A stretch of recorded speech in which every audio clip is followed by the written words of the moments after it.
Our guest speaker began her journey at Plaridel Elementary School, Aborlan, Palawan, and graduated as class valedictorian. She then pursued her secondary education at this school, Puerto Princesa City National Science High School, where she graduated as class salutatorian. In college, she took Bachelor of Science in Biology, major in Zoology at Mindanao State University, Iligan Institute of Technology, Iligan City. Having dreamed of being a medical doctor since 8 years old, she then pursued medicine at Southwestern University Matias H. Aznar Memorial College of Medicine at Cebu City, and was recognized as one of the 10 most outstanding students in school year 2016-2017. She then took her postgraduate internship at Davao Doctors Hospital, Davao City.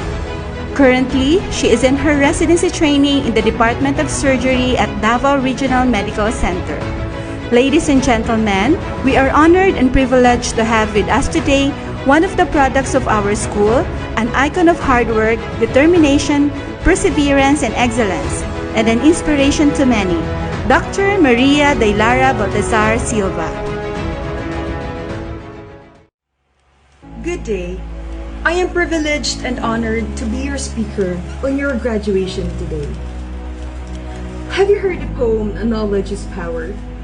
One of its paragraphs says, "Knowledge is power, the greatest thing that never fall, for no one can even bother, even the king of them all." Material things could fade away, like Elizabeth Queen liner that sunk on the bay and it was forgotten forever. Speaking in front of you was once a taga-barrio, but all that had was knowledge and courage. I grew up in Aborlan, Palawan, and graduated elementary at Plaridel Elementary School. I lost my father when I was 8 years old, and our life back then became miserable. But this did not hinder me to study, but rather made me study harder and become achiever. During my first day in high school here in City Science Site, everything was new. New faces, new language, new environment. I was challenged back then, challenged in so many ways. My baggy pants, big shirt, bayong-like bag was even criticized by one of my classmates who became one of my best friends. I remembered shedding tears when I was forced to take a jeepney ride going to Bayan to buy materials for my project. I cried because I was afraid, because yes, it was my first time. Another shed of tears was during our computer science subject when we were asked to make PowerPoint with animations. Yes, I shed tears because I don't even know how to make PowerPoint and even don't know how to browse internet or use Google. To summarize my high school life, it was challenging. But due to my determination to learn and courage to proceed, I succeeded and graduated as class salutatorian.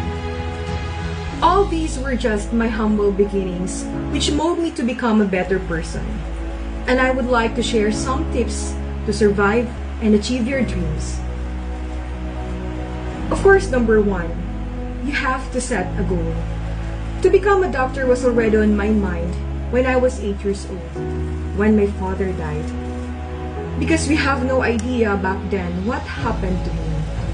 An 8-year-old me wondered, what if we were able to do cardiopulmonary resuscitation at that time? Will he survive?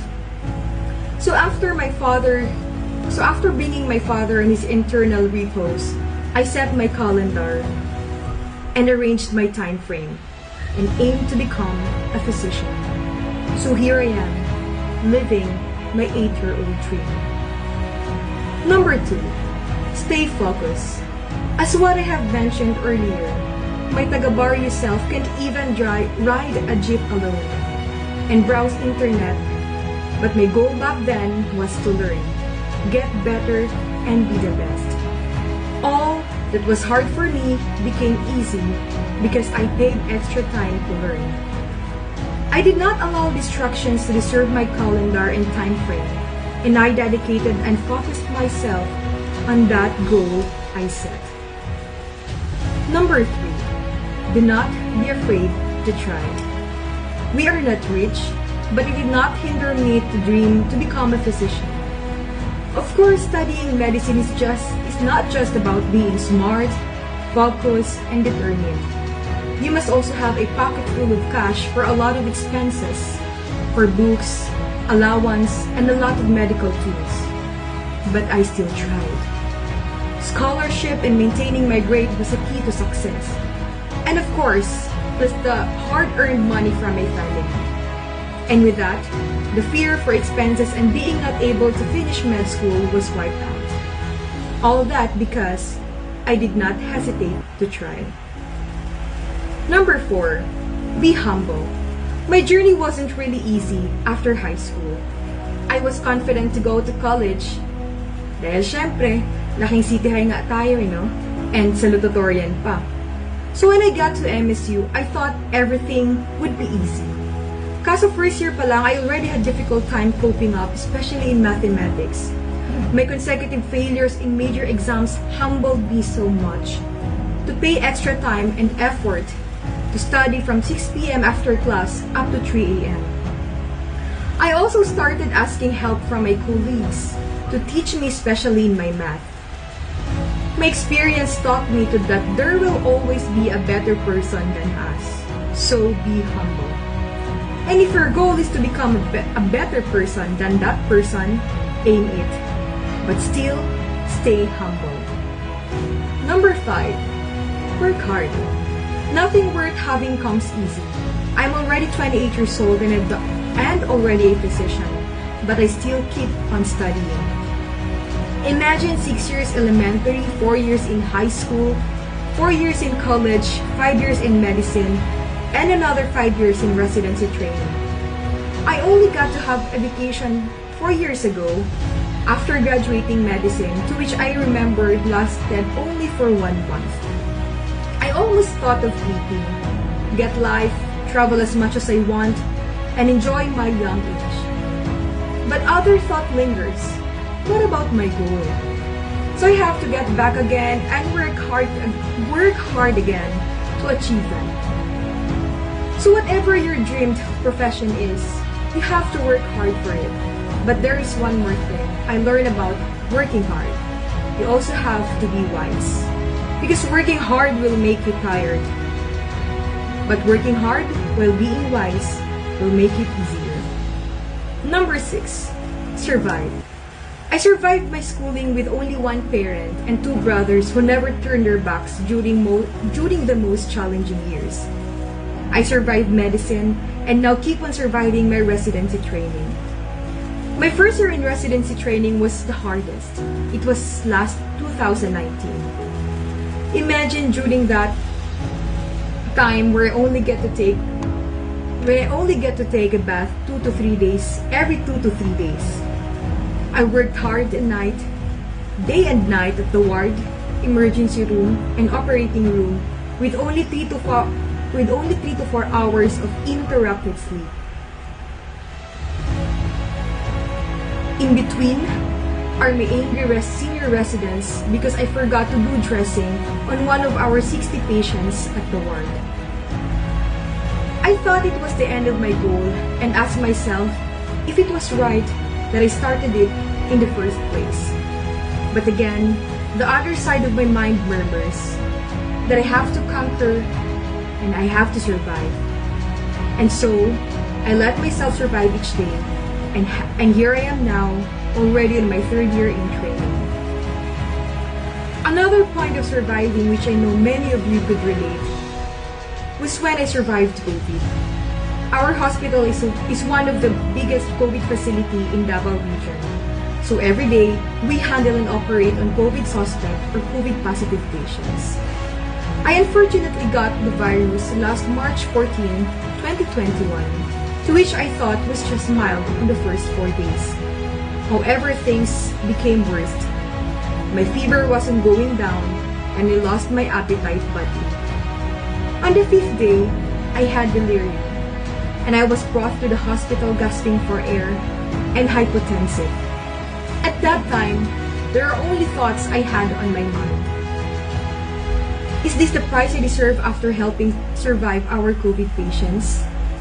And abo na nga lang ba akong uuwi sa Palawan? It was really hard. I thought I will need to be intubated. But fortunately, oxygen at maximum liters per minute sufficed my body's needs. During this time, I got blood transfusion and other procedures that I thought was never going to happen to me. I actually thought that my life would end up there. But hey, here I am, a COVID survivor. Lastly, be grateful.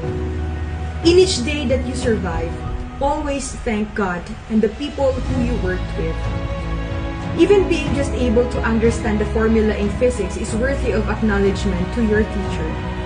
Thank your teachers for guiding you and molding you to become a better person and be ready for the world outside the four corners of your classroom.